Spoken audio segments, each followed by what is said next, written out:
Hello friends.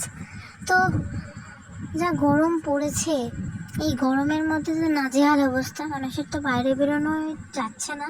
উল্টে গাছপালাগুলো দেখো যেন পুরো গরমে ঝলসে পড়ে গেছে গাছগুলো। তো এখন ট্রেন্ড চলছে যে গরমে মানে রোদের তাপে নাকি ডিম ভাজা হবে। তো আমিও চলে এসেছি ডিম ভাজা করতে। তো চলো দেখা যাক।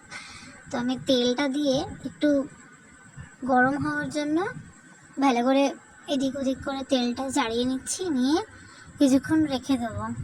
তো রেখে দিয়ে আমি আবার কিছুক্ষণ পরে আসছি। এই গরমের তাপে ডিম ভাজা করবো আজকে। তো কিছুক্ষণ পরে এসেছি, এসে ডিমটা ফেটিয়ে নিয়ে পেঁয়াজ কুচি দিয়ে ভালো করে নিয়ে আবার ডিমটা দিয়ে দিচ্ছি। দেখা যাক ডিমটা ভাজা হয় নাকি। তো এদিকে সুজি মামার যে অবস্থা, বাপরে বাপ, নাজেহাল করে মারছে মানুষকে এই গরমের তাপে। তো আমি আবার দেখলাম অনেকক্ষণ পরেই, প্রায় দেখলাম যে ডিমটা তো আমার ভাজা প্রায় হয়ে গেছে।